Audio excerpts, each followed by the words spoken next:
call the Sanger City Council in the regular session on Monday, May 19th, 2025. If you will, please rise for the invocation and the pledge. Councilman Gans is going to lead us in the invocation, and Councilman Burris is going to lead us in the pledge. Pray with me, please. Dear Lord, thank you for all the blessings and answered prayers that you give us. Thank you for all these opportunities.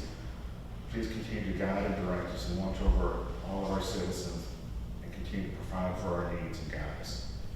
In Jesus' name we pray. Amen. Amen.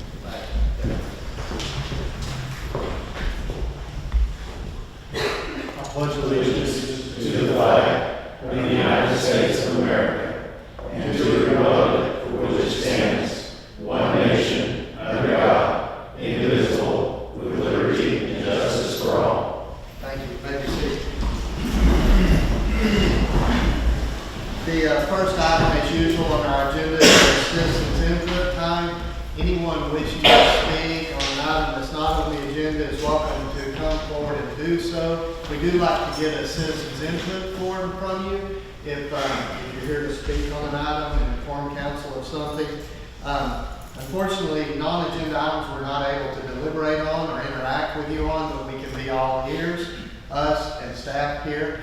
So we'd be happy to take any input. I don't have any citizen input forms here, but if somebody was wishing to speak, you could fill one out later just for the city secretary record. Is there anyone wishing to speak during citizens' comments? Okay. Seeing no one approaching the podium, then we'll move on to our presentations, announcements. Item number 1 here is to recognize the winners of the 2025 Citywide Art Competition.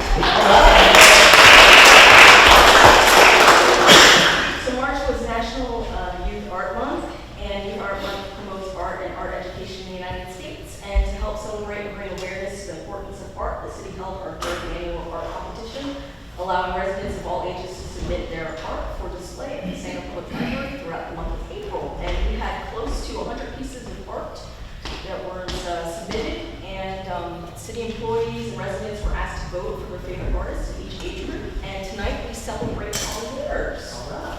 So things have just been growing and growing, and I don't know what we're going to do next year. I have some interesting places where we're going to put artwork. So.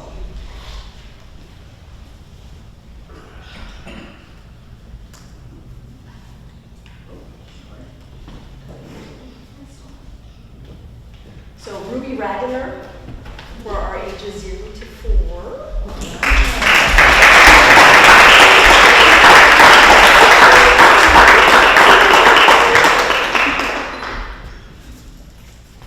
Take up a look. No, thank you so much. It's wonderful. Well, due to bedtime, we're going to go.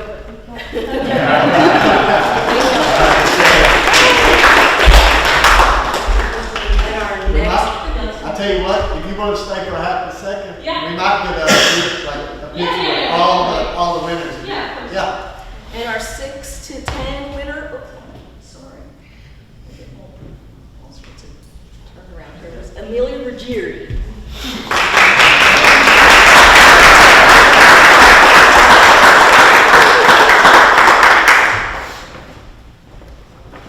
Turn and look at me. Turn and look at me. There you go.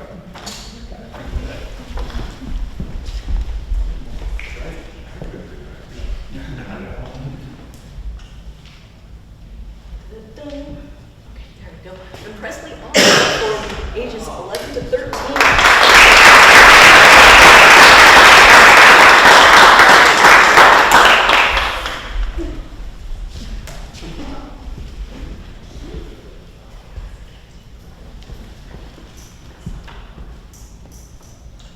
And we have Lily Wright for 14 to 17 age category.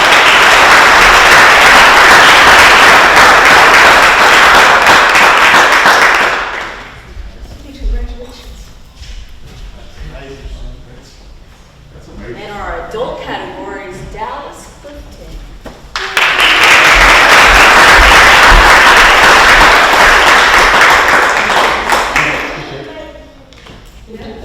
Thank you. No, thank you so much. We had a whole, just a wide variety of talented artists with wide variety of different mediums. It was a really great opportunity to get the community involved and showcase everyone's talents. So we appreciate everyone's entries in, and we look forward to next year. From the fiddles to the yeah, we'd love to have everybody up there.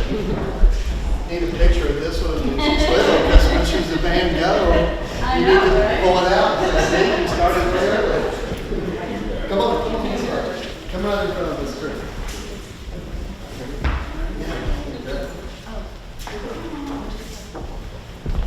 Yeah, come on. All right, everybody look here, big smiles. And you pull just in the back. There you go. Look in here. One more. Thank you.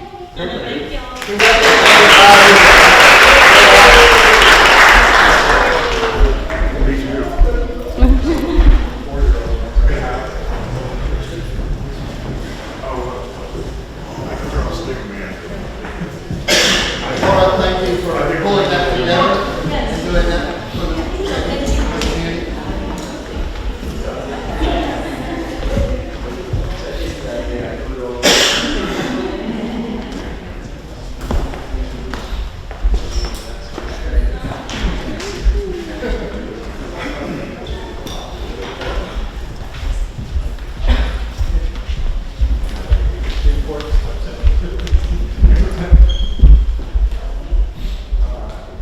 All right. Like I said, I think the important stuff's over.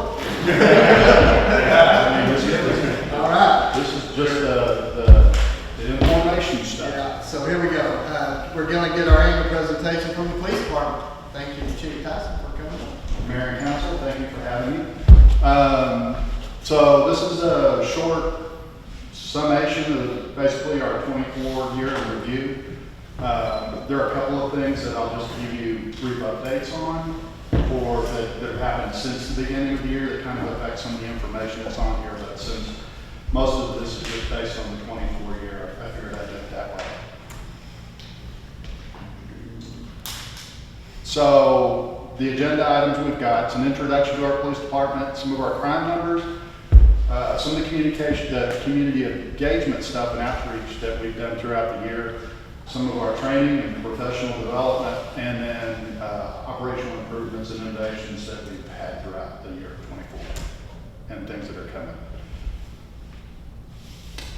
One of the things that we started with at the beginning of last year was we had a mission statement, and it was pretty long. It was about 3 or 4 sentences, and I've always thought a mission statement should be pretty simple and short and to the point. So I kind of put this together. It was edited a couple of times as I sent it through the department and say, hey, what do you guys think about this? And so this is the one we finally came up with. The Sanger Police Department will strive to enhance the quality of life in Sanger through excellent police service, respectful treatment of all we encounter, and commitment to building community. I think that pretty much says everything we want to be. And the vision statement is what we want the city to think of us. And because of trust, professionalism, community involvement, the Sanger Police Department is one the city and the community are proud to call their own. So, policing in its historical context. Last year when I gave you this presentation, I gave you a lot of history about policing in general and the beginnings of it. Modern policing isn't so much about arrest and writing tickets to get people to cooperate with law enforcement. It's more about being proactive in regard to crime and crime fighting. You do that with community and business involvement, and to highlight that, it gets to some of the things that we've done with the citizens throughout the year. The primary job of policing, oh, the camera has it terrible today, isn't arrest or citation. These things are just byproducts of our primary goals, which is crime reduction and prevention. As we've built the department and we've changed it a little bit since before the time that I got here, we've restructured things a little bit. So Being the chief, I'm responsible for basically department administration, personnel budgeting for the department. The administrative lieutenant, which is Lieutenant Lewis, is responsible for our internal affairs, our TCOL, our training, our training and tracking, and making sure our officers are up to date on all of the required trainings. He's also our internal affairs gentleman. Thankfully, we really haven't had any internal affairs investigations in the last 2 years. So he's also does our backgrounds for our hiring and our recruiting areas. Our operations lieutenant is Lieutenant Rick Clovel, and I know you've met him a couple of times when he's come, the big, tall, dark-haired gentleman who's kind of ominous looking when he meets you. He's specifically in charge of patrol supervision, also equipment that patrol uses, and vehicle maintenance, weapons, and things like that. Now, the sergeants and stuff are individually, we have them in charge, but overall, he's in charge of that process.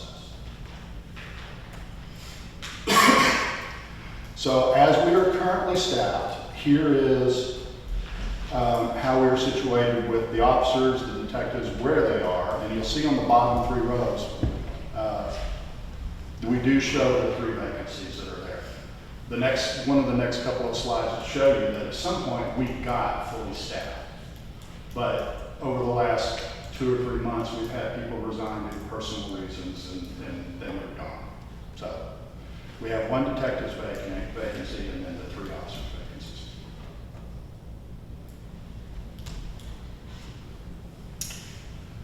So our primary goals are commitment to public safety.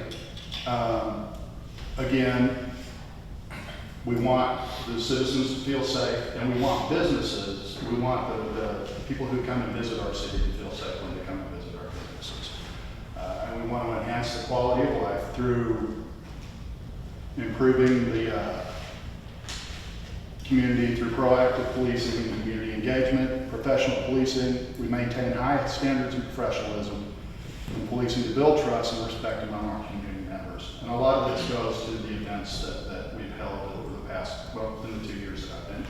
June 1st, by the way, is 2 years since I've been here. Is that?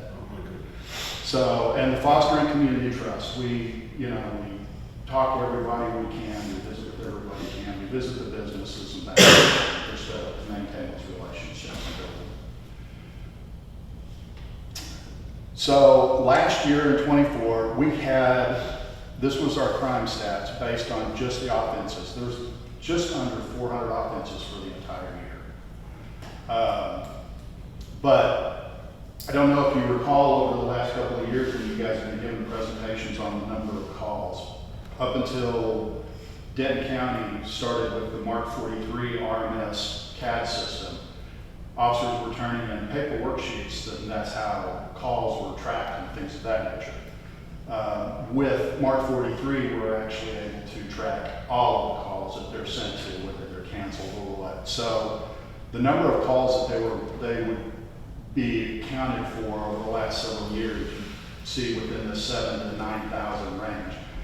Based on Mark 43, they were actually dispatched or self-initiated almost 18,000 calls. Average is about 1,500 a month. Close patrols or walkthroughs, that's self-initiated calls where they're doing business checks or checking area neighborhoods or things of that nature, accounted for about 10,000 of those calls. Traffic stops are 2,200 of them. Dispatch calls are about 8,000. So that gets to where those calls were on the paper tracking. So they issued 1,500, a little over 1,500 tickets and warnings last year. 800 citations, about 1,500 warnings. Because again, we don't want to bombard citizens with tickets. We want to change behaviors. So writing tickets is generally reserved for the more extreme cases. Worked 347 accidents and made 134 arrests in various times. So achievements for 24. We applied for and were awarded $150,000 in grants. The grants were for the Axon body cameras and the dash cams. The officers are currently using the body cameras already. The dash cams are scheduled for install. We have our first preliminary meeting June 12th. And then we'll start doing the installs on the vehicles hopefully within a couple weeks after that. Again, we achieved full staffing, minus the positions that we've lost over the last couple of months. We ordered 3 new patrol vehicles by year's end. We currently have 7 patrol vehicles sitting at Defender on their lot waiting to get outfitted. Part of the problem with Defender has been with the vehicle shortage that we've experienced over the last year and a half to 2 years. Defender has gotten all of their vehicles have come at one time. So 3 of the vehicles that this particular line mentions, we've had sitting in Defender since August of last year. And I spoke on the phone with the owner of the company last week about it, and supposedly they're starting on our 3 vehicles this week. The other 4 will come as they fall in line with whatever else they're doing. So what's the time frame from start to finish once they begin? Once they actually physically get started, should be 6 weeks, 6 to 8 weeks. And we desperately need them because we've had several vehicles that are down. We've got officers, we've had a couple of instances where we've had officers riding 2-person to be able to stay in patrol. We promoted an internal detective. Are those the trucks, like we ended Yes. with the truck option, right? Yeah, next year on the budget, I've looked to buy, so the circumstance with the trucks and the reason we wound up with the trucks, we had budgeted the 24-25 year for 2 trucks and 2 Tahoes. When it came time to purchase the Tahoes, they had gone up $6,000 in cost plus another $3,000 or $4,000 in upfit. So I just contacted the dealer and he had a couple more F-250s we could get at the same price. F-150, sorry. We promoted an internal detective and sergeant last year. Issued all of the officers' city cell phones for work use, which makes it easier to put one of the apps that we'll talk about a little bit later in the presentation. We were able to fill our 2 civilian spots with Paula Sue and Renee Berg, who are phenomenal. We purchased 10 more sets of stop sticks. And I'm not sure if you're familiar with what stop sticks are, but they're pursuit ending devices where they're spikes, basically. Yeah. And we've actually had to get 3 sets replaced because we've ended 3 pursuits from other agencies with them in this past year.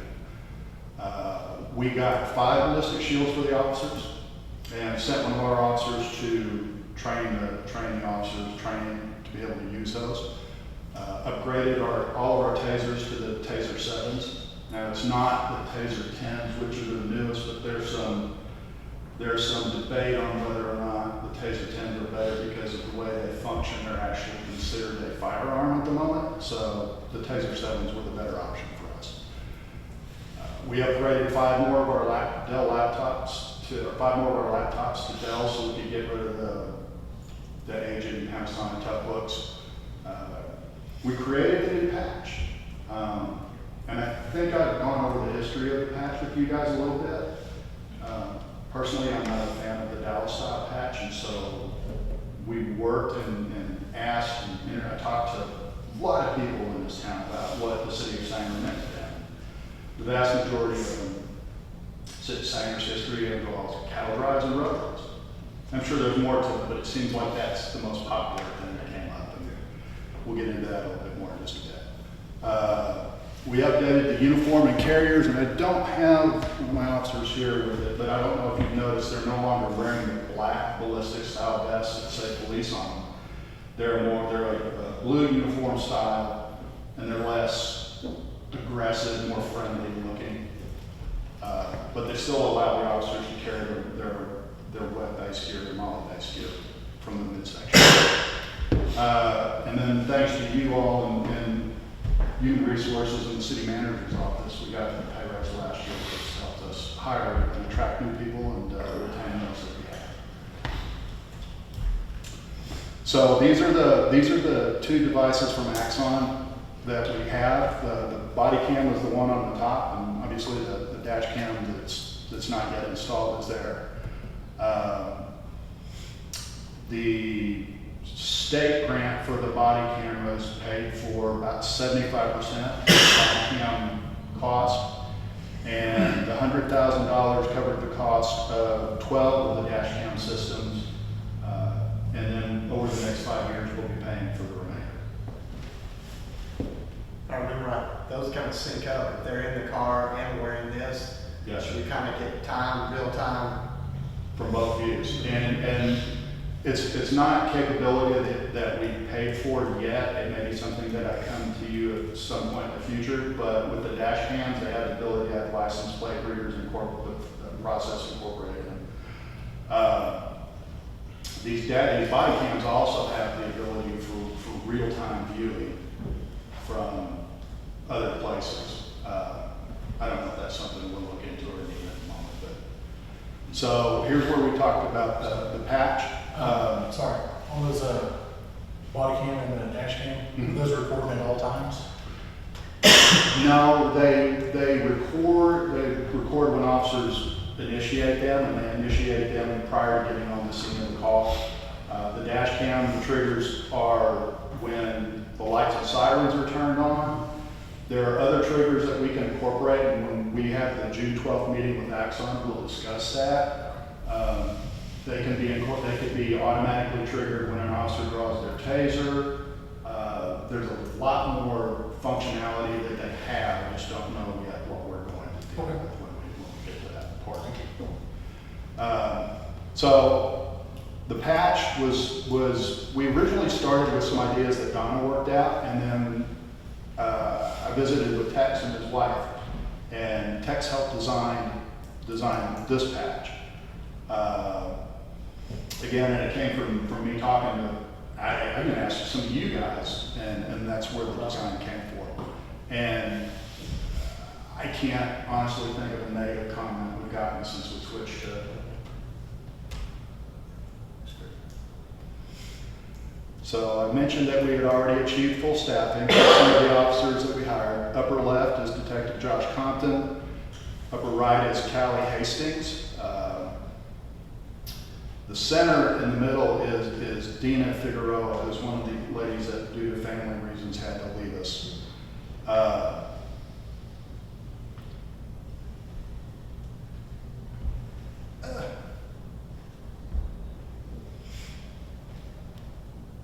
can't see the picture. Oh, it's Chris. Chris is on the right, and Willie's on the left. So I've already talked about the fleet, and so even this truck on the bottom, that's the one that Lieutenant Flo was driving, but the design on the decals is going to be different on the new trucks as well. So the new and blue, the electronic ticket writing process that we talked about, it's made things faster for the officers when they write the citations. People are able to get their electronic copy or their printed copy and not handheld. It goes straight to the courts, and it provides for a lot easier integration with everything. One of the things that I did put on here but that I mentioned later, is that the new and blue process has a deal where the citizens can actually evaluate their officers on a personal scale. Of the nearly 2,000 responses that we've had since going live with this process, they're averaging about a 4.6 positive response. 4.6 out of 5. okay. So some of the events that we had this past year for community engagement, Coffee with a Cop, Comes with a Cop, many of these, by the way, we've seen you guys at. The Protectors and Princesses Tea Party, which was very unique. Story time at the library. 3 or 4 of us have already read at the library, and probably be doing that again this summer. We've already been contacted by Miller and her group. Freedom Fest, Homecoming Parade, Safe Halloween, Christmas Parade, National Night Out, Sanger Police Gift Giveaway, and Santa Around Town, which was actually Firesville, but we got to play. And some school presentations. And just some pictures from these various events. The bottom left is the one where Donna and and I gathered gifts from various sources, and probably about 75 families came for about an hour and a half to 2 hours, and we were able to give gifts to the kids. On the upper right is where Willie is doing the training that interactive training that we mentioned, where the kids are learning how to behave on traffic stops, and we teach them what officer will do during a traffic stop.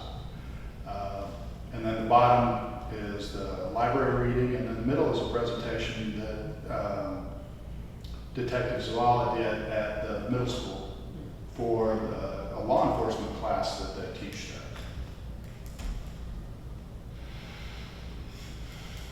So there are two sources for the community to give feedback to the department on. There's on the website, there's a complaints and compliments link that feeds into a software that we have on the website that comes to us directly. It's called Frontline. Sadly, we don't really get much interaction with that. I don't know if it's state requirement that it's there. It's part of the Sanders Land Act, but I think I've seen one thing there in the 2 years that I've been there. More importantly, or the more direct route that we get information from is the Tickets on the Go app and the compliments or comments that are there. So some of the things that we expect to be issues in the next couple of years, or that we hope we can improve, are the facilities. The department's outgrown the building we're in. We're 24 officers and civilians. We've got officers that are doubled in a couple of offices and tripled in one case. The property room is at its capacity. We constantly are having to go through and move stuff around to fit other stuff that we may need. And there's not a lot of room space for officers or equipment. Vehicles, by the end of this year, when Defender gets us the trucks, we'll have replaced half the fleet. And then it's just the process of keeping that going and setting up a system where they're replaced every so often, and we can send some of the vehicles that we've got through the rest of the city. Crime prevention technology. One of the things that I started looking at for the future is the flock camera system, or some sort of similar system. And I'm not sure if you guys, if you know what that is or if you've heard of it, but most of the cities in the North Texas area have it. It's a camera system that's set up on different areas of the roadways that reads license plates that comes in and out. And then if your department or other departments in the area have put vehicles into the system, it notifies all of the agencies that are attached to that system. Hey, this vehicle just passed through this camera at this particular time. It's a felony wanted vehicle or suspect vehicle or that sort of thing. Some of the training that we've accomplished in building towards the professionalism of the department. Lieutenant Lewis and Sergeant Hubble have attended the FBI Leader Trilogy, which are 3 one-week individual courses. That's something I completed when I was with Fort Worth. TPCA classes, the Officer Command Program, Lieutenant Lewis, and currently all the sergeants in the department have started the program. Officer Pruitt completed basic SWAT training, the Glock Armor School, basic TCOL instructor, and ballistic shield instructor school. And that's just highlights. There's a myriad of other schools that we've sent people to. Future training plans. Again, we're sending all the sergeants through the TPCA program. The LECOP program is something Lieutenant Lewis could speak more to another time, but it's a highly regarded supervisory training program throughout the state. Some of the other schools that we'll be attending through the year: mental health and awareness, women in leadership for our female officers, traffic incident management courses, courses at the Center for Domestic Preparedness. They're funded by the government, but currently those are on hold. I was scheduled to go about 3 months ago, but President Trump was put a hold on that for the time being. And I'm still debating if I can get in, if I want to go to the FBI National Academy, kind of toward the end. So one other thing that I don't know if you guys have noticed is that the officers are wearing Western hats. There's a couple of reasons for that. One, it's traditional. It looks good. Two, it offers protection for them during the sun, and we're designing some ball caps that they can also wear. But the American Hat Company is very, very pro-military, law enforcement, God and country. And I happened to wear mine at graduation, at my daughter's graduation at Mizzou, and I think I was the only person wearing a hat. And you can obviously see how important it is to be the one person wearing one. Pick yourself out when you're on the big screen. Yeah. Oh, and you can see my D800 in the camera, in the picture too. So, anyway, for conclusion, again, while crime isn't completely non-existent, and it will never will be, especially as we're building over the next couple of years, I think we've done a reasonably good job of working to build the relationships with the community and working towards crime prevention efforts. And my plan is to do that as the city is still where it's at, and hopefully we can build with the community as the community gets larger and businesses come to town.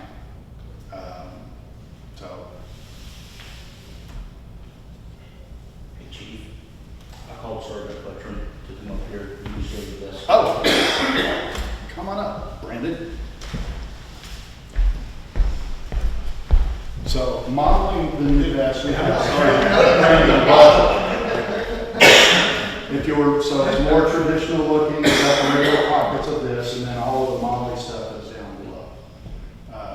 And again, it's just more, in my opinion, and all the officers perceive it, it's more professional than the black military garb that they were wearing before. Thank you. I won't ask you to take the term. I have one question.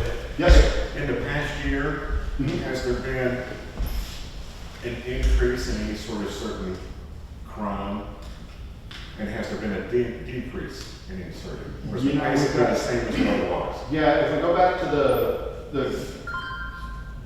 the numbers before, there's for a city of 10,000, when you've got 347-ish crimes for the entire year. That's, Yeah, there's not much. I mean, the predominance of the crimes are going to be thefts or criminal mischiefs, things of that nature. But violent crime is almost non-existent here. And most of the assault, crime that they have is vandalized. There's not really a whole lot preventative you can do in regards to that, except for when you get out in the communities, you know, talk to people, you talk to prospective type of people that you think might be victims, and just get them to report the stuff. Don't stay at home and stay silent. well, it sounds like we're in a good spot then. So that, I think that means that there's really nothing that you're seeing with our growth that's coming to town that's making you raise a red flag anywhere. No, not yet. So, in my history in Fort Worth, the types of things that we'll see in the future when construction starts on the residential things, is you might see rise in thefts of not necessarily construction equipment, but copper or air conditioning units. It just depends on how the builders, what type of security they allow for, or how they bring the products out as they're building a home. What our plan is for the time being, once they start, is we'll have to do nighttime patrolling in those areas pretty rigorously to keep people off. When we talk about the flop cameras and things like that, one of the things that I like to do is try to talk to the businesses or the developers and see if maybe we can help them, or if we can get them to help us with putting these products in the entry into these neighborhoods. It's one of the things that I've seen some of the cities do. As you build a new facility or you get a new developer in, part of the thing that you do to help us prevent crime is you put these cameras in and allow us access to them. That's one thing I was gonna ask, like, in the Aubrey area, a lot of houses being built and everything, when you pull in the neighborhoods, you'll see, you know, cameras telescoping in there, And even on some of them, you're passing by, especially if it's, you know, going out on calls late at night, you're passing 2 or 3 in the morning, they'll actually start flashing red and blue lights. Yeah. If the car's, you know, in an area where necessarily not anyone living yet, but they're building houses. Yeah. And I mean, you know, I'm trying to leave the neighborhood at 2 or 3 in the morning and got red and blue lights, and I'm looking around, I can't figure but it's 15 minutes there, but it does, you know, deters people from going down there, so that's something you're talking about. Yeah. doing. And with the flock systems, a lot of these burglars that do that kind of crime, that do construction thefts, their vehicles, yeah, after they hit 1 or 2 places, their vehicles are usually known, and a lot of the agencies where they happen, they'll enter it into the flock system or the slitter system they happen to be using. So if a vehicle passes one of those cameras, it sends the alert to the officers on duty so that if a vehicle has entered their area, then they can go check it out. So it's one of the things that we look forward to trying to do. But here's the various offenses that were from last year. You can see the assaults and the thefts were the most prominent. And the thefts would be beer runs from the grocery store and that sort of thing. But the assaults are probably at least 50% family violence related.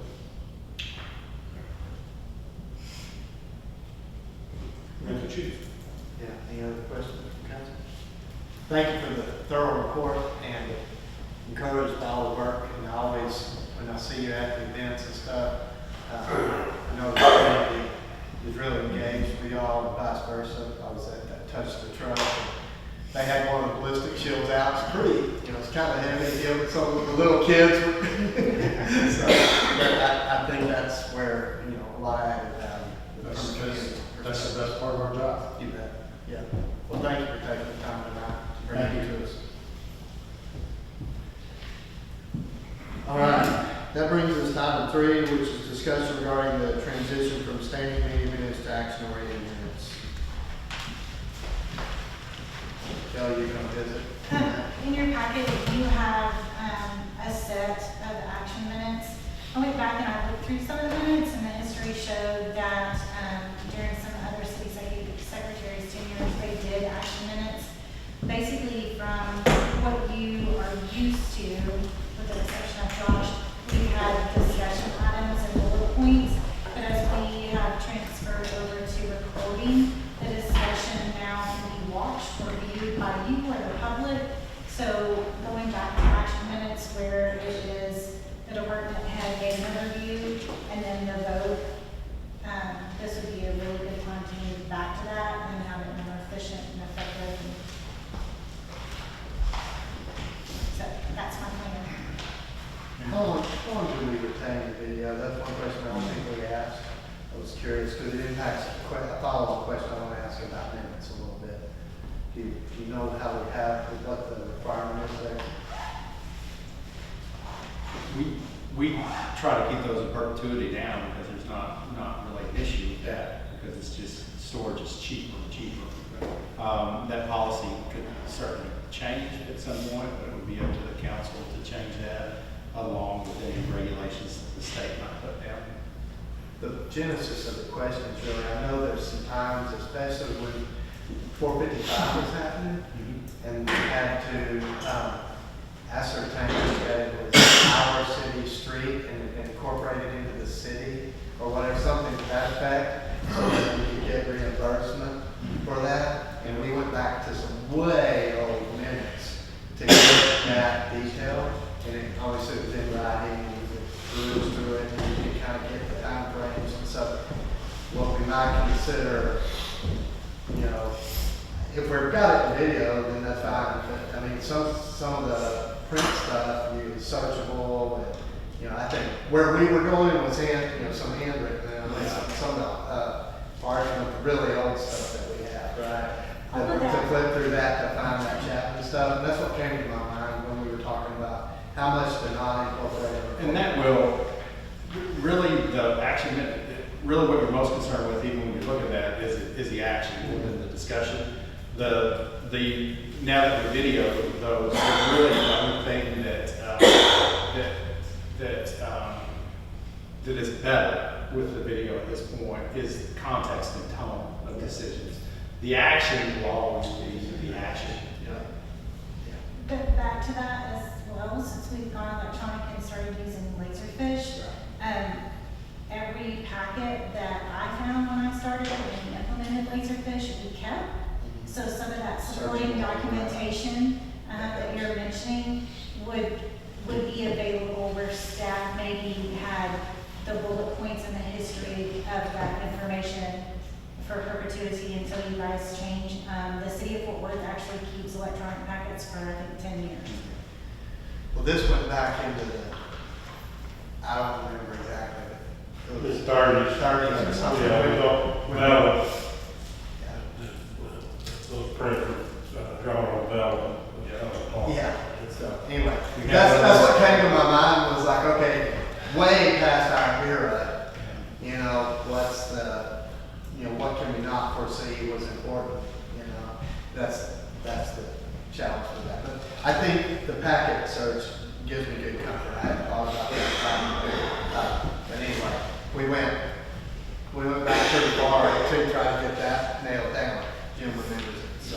We had one today, as Chrissy was telling us, where the council met. In 1930, we're going back and indexing those minutes to put keywords in so it makes it easier to search by streets and some of it people's names because that's valuable to people who are looking at family history and things like that. And it was a Common sense decision. common sense Minutes, decision. use their common sense, yeah. Yes, actually went in the minutes. I love that. That's good too. I'm all about that. Yeah, but the bulk of what you do, we retain. Again, you know, we just believe the video is probably a better reference for context and tone on some of those. Very good. Mayor, the only thing you don't have to keep in perpetuity is the executive session minutes. And those are for 2 years or longer if there's pending litigation. So Kelly, just to wrap up, just so I'm clear, the action minutes will look very similar to what you gave us, except for where it has discussion. That will Yes. no longer be there. Yes, Okay. the motion is recorded and it's permanent. Okay. Minutes are permanent, except for, like what he said, the executive session holders, so. Video, audio, they all have T-SPIC requirements, but we're keeping that because there is value in that, and just for the reasons that you guys brought up as well. Any other questions on the minute format? Okay.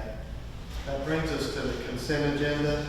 I wanted to, just for brief clarity, I wanted to pull 8 and 11 to just clarify. I think we can probably make motions to approve those things, but I just want to make sure we're clear on those 2 items. So I don't know if anybody else has anything that they would like to pull, or we could approve the other agenda items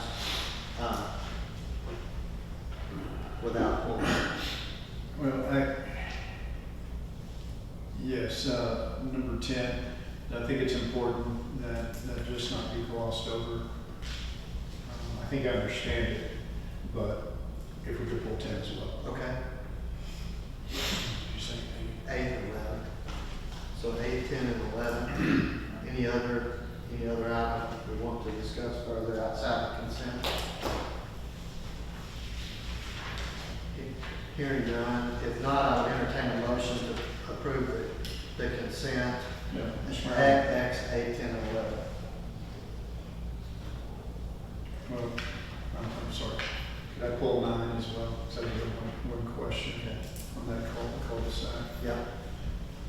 So if you're looking for a motion, I'll make a motion that we approve consent agenda items 4, 5, 6, 7, 12, and 13 as presented. Okay, I've got a motion by Councilman Billiou. Do I hear a second? I'll second. All right, got a motion by Councilman Billiou, seconded by Councilman Gann to approve consent agenda items 4, 5, 6, 7, 12, and 13 as presented. All in favor of that, indicate by raising your hand. Passes unanimously. we'll back up then and go to item 8. Start there and work our way down. The only reason I brought this one is for just so that the words and the pictures and the kind of the quoted contract line up. I visited with Jim briefly ahead of the meeting. His notes, it says Carolyn, Allen, David, Stephen, Southland, South Park, South Side, and then South Meadow. Should be South Meadow. South Meadow should be South Manor Court, and South Meadow should go up to the list that's getting done.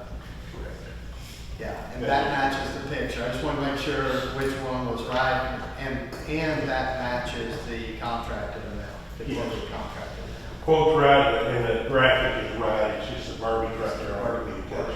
Yes, sir. So it's just a correction in the staff note kind of stuff. So the picture's worth 1,000 words. That's probably the easy place to go to see what we're doing. But the red there in the picture is South Manor, which was done previously. Correct. And we're doing all those cul-de-sacs with the concrete. Correct. Lollipop top. Right? Correct, and we did that South Manor cul-de-sac already, so that lollipop is complete for that road, the approach and the cul-de-sac itself. So the ones in the greens will be done. Those are the ones that are going to be done. That's part of this stuff.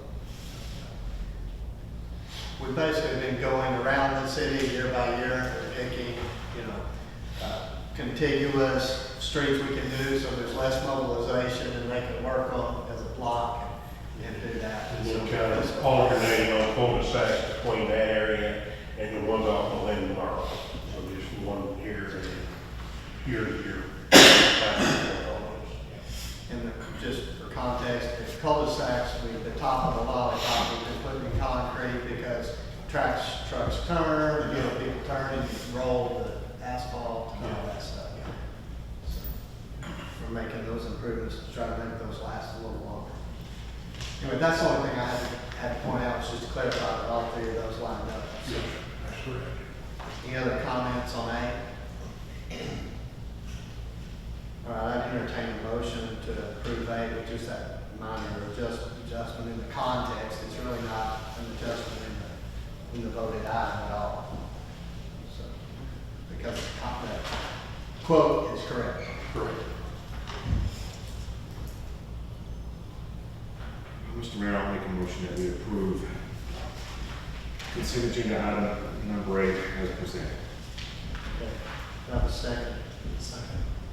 Got a motion by Councilman Gann, seconded by Councilman Burris, to approve the contract with Reynolds Asphalt Construction to perform services in an amount not to exceed $586,800 and authorize city manager to execute said contract pursuant to item 8 that's listed previously on the consent agenda. Any other discussion? All in favor of the motion indicate by raising your hand. Passes unanimously. Thank you. Do you have some questions on 9? Yeah, real quick, obviously that's not the full price for having the cul-de-sac done. We already had that one repaired, correct? No, sir. This is a separate one. This is for Jennifer Court off of the Linden Park. And it's just for the cul-de-sac portion of that, but that is the full price for that. That is the price for the entire cul-de-sac? For the concrete cul-de-sac, yes, sir. Yes, sir. Okay, that seems a lot lower than what was in the past. So I Some thought of this them was repaired, and I thought maybe something had gone wrong. Some of them, the diameters are larger than others, and that's probably the difference there. But, yeah. And this is the same company that actually won our concrete bid. Yeah, because most of those cul-de-sacs have been 6 figures, and some of them pretty hefty, 6 figures. Yeah, if you add the road portion to them, for sure, yes, yes. This is just This is concrete circuit part, or the circuit top of it, yeah. Okay. Yeah. And one of them, that's over off King, correct? Yes, sir, yes, sir. and then that's got a series of cul-de-sacs. Well, one runs the main one. Yeah, Yes. everything goes off to the north. Yeah. Other questions or comments on that? Good. I would have been more concerned if you'd already paid it and you had to go back and repair it. And you know, what went wrong? No, that would have been Okay, very good. That answers my question. thank you. Mr. Mayor, anyone else has any question? Make a motion that we approve consent agenda item number 9 as presented. Can I hear a second?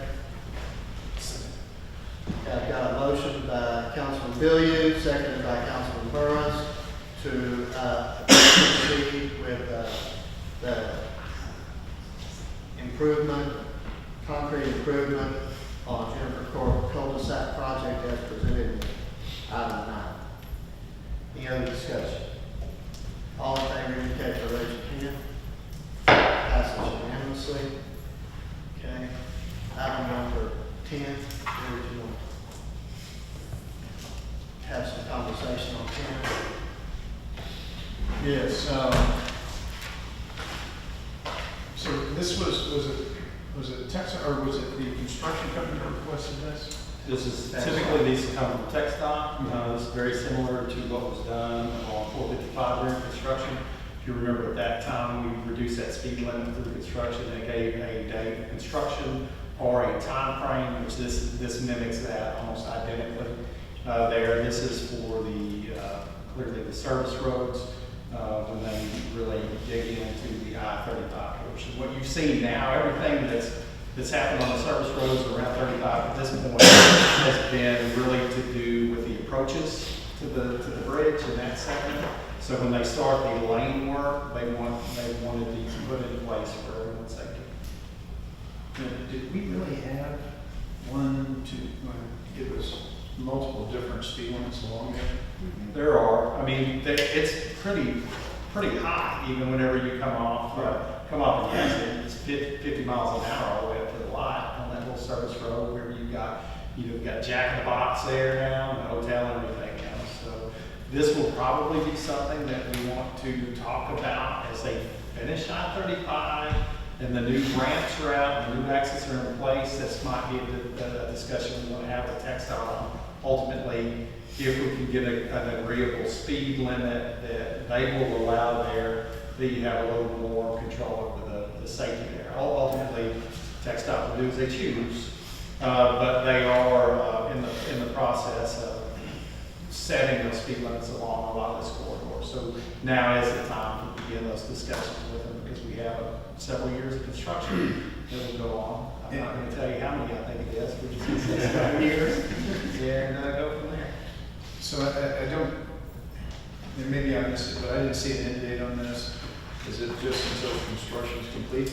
That's right, that's those dates. It is until construction is complete, 3 years, or until construction is complete, Okay.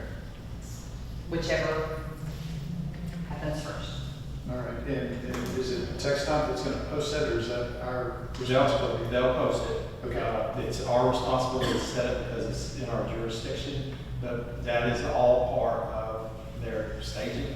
Okay. Where they'll drop the signs and they'll put up new ones.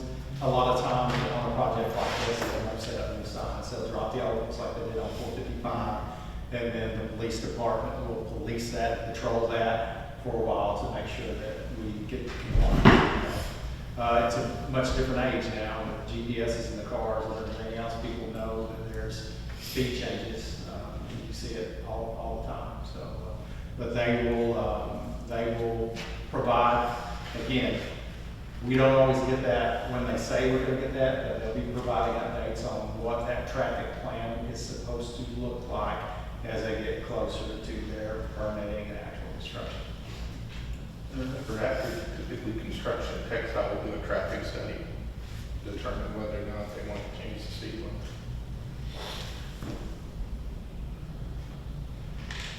But they would still come through us if they wanted it changed. We'll go to them if we want it changed. Okay. And they'll again, you'll see them ride a little bit of what we're doing, because we're even like with Marion and Bells, we'll get traffic counts at the intersections at 455, and we'll take that down into TxDOT we can preempt some of their process with some of our processes. Okay. And a lot of times if you provide data that they're not providing, and usually we're using the same sources, it moves things along the road a little quicker. Very good. Thank you. That's right. What's your pleasure, Mayor, out of 10? Mr. Mayor, if there's no other discussion, I'll make a motion to approve consent agenda item number 10 as presented. Fair second. I'll second. Got a motion by Councilman Billieux, seconded by Councilman Gann, to approve ordinance number 05-1125, creating a construction work zone and temporarily reducing the speed to 45 miles per hour for vehicles north and southbound I-35 frontage roads within the corporate limits of the city of Sanger as set out in this ordinance and temporarily amending Chapter 12, traffic and vehicles, Articles 12.500, speed limits, Sections 12.505, special speed zones, concurring with the Texas Department of Transportation to reduce the speed limit in 2 construction zones as outlined there in agenda item 10. Any other discussion? All in favor of the motion indicate by raising your hand. Passes unanimously. Thank you. That brings us to item 11, which is just the minutes from the last meeting. I believe Councilman Billy, you noted one clip of motion and versus what's in the packet on a final motion there on page 4 or 5. Councilwoman Barrett made the motion and Bill, you seconded it, I believe is corrected. Yeah, and then I had noted up on page 1 at the bottom where it says council reconvened in open session at 6 p.m. It's really council convened into executive session at 6 p.m. We called it into work session at 6 and immediately went into work to executive session at 6. So I think we can approve the minutes because they're just minor changes. With those minor changes kind of listed, we can get them done. But if whoever makes the motion, just make notice of those minor adjustments to what was in our packet. I think Kelly was gracious enough to print a version that already has one of the corrections on it, and then I have that other one on page 1. Mr. Mayor, I'll make a motion that that we approve the minutes of May 5th, 2025 with the 2 modifications outlined, one being the time convened into executive session, and the other being who made the motion, which is Councilwoman Barrett versus Billy. Okay. Got a motion, do I hear a second? Okay. Got a motion by Councilman Billieux, seconded by Councilman Burrows, to approve the minutes of May 5, 2025 with the 2 minor modifications, one being on page 1 that council convened into executive session at 6 p.m. and then on page 4 that the motion was made by Councilwoman Barrett, seconded by Councilman Goode. With those motions, everything else approved with those minor adjustments. All right. Got a motion second, any other input on that? All in favor of that motion indicate by raising your hand. Passes unanimously. Thank you. That moves us to the regular action items here. Item 14, consideration of possible action on final plat of Blue Star Industrial Second Edition, being approximately 14.86 acres of land, described as A0725A, SF Lynch, Tract 14 and 14A PT within the city of Sanger, generally located along North Stemmons Freeway and approximately 774 feet north of the intersection of View Road Loop. This Right. is, Mayor, this is the 3rd building of the Blue Star Edition. So this is the final plat. The preliminary was approved originally, and they're coming back in lot by lot and finaling these sites. So this is the 3rd site. It will actually be the most south site. So it would be the very first building you'll see as you're going down their development. It is over a 300,000 square foot building that I believe is planned to be a cold storage. So that is what this is for. At this moment, they have not satisfied all of the engineering comments, so we would recommend denial based on the fact that they would not satisfy those comments. And the applicant is aware of that recommendation. Very good. Okay. Given that, is there any discussion or are we ready to take action on that? Mayor, I'll make a motion. Okay. I'll make a motion that we deny action item 14 on the condition all comments have not been satisfied.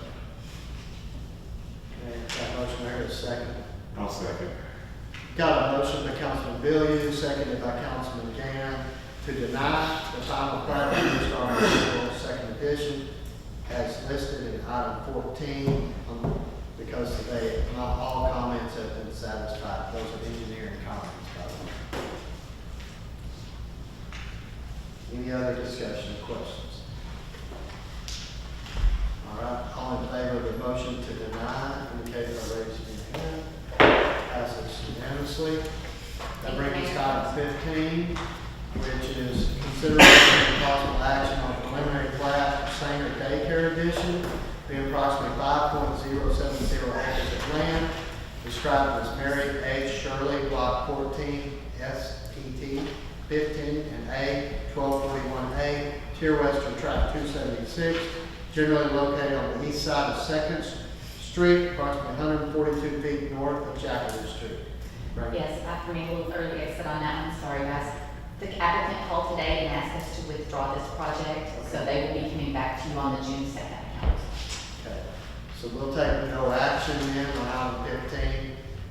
That means they'll bring it to us and we don't have it automatically come back up. So we're not tabling it, we're just taking no action. As recommended by staff. Okay. Thank you. Item 16 is consideration of possible action to elect the mayor pro tem in accordance with Charter, Article 3, City Council, Section 3.02. I would entertain a motion, not a motion to appoint the mayor pro tem. Somebody would like to make that nomination? Well, Mr. Mayor, I'd like to nominate Mr. Billy once again.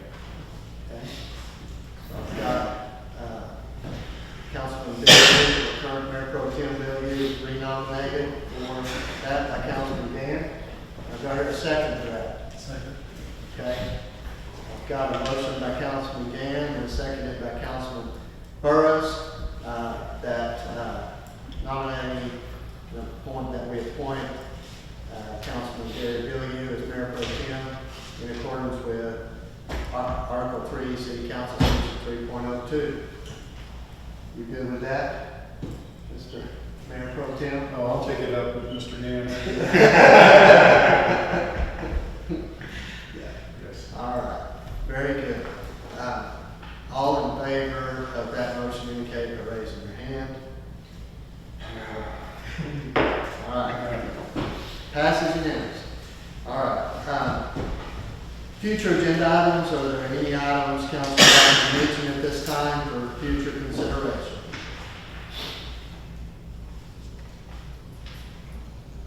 Mayor, I would like to update an item for you. Okay. There was a request for Republic to come back in, Yeah. which they're happy to do. I did want to notify the council that the management team for Republic, including our representation, has changed entirely. So we are just giving them a little bit of time for the new team to get their legs under them and kind of investigate where they started off at. But we do have that item slated for later, but it may be a little beyond what we originally anticipated. I think that's probably good news. Just so we're clear, are we talking into the summer or into the fall? I would believe that we're into probably the second week of July. Okay, that's good. Yeah, and I appreciate it. They'll look back over their reporting stuff, because even in this one, there's, we can't make census on the numbers. Right. Where the Yeah. census and stuff, so, anyway. Very good. Thank you for the update there, and we'll look forward to hearing from them and look forward to, you management.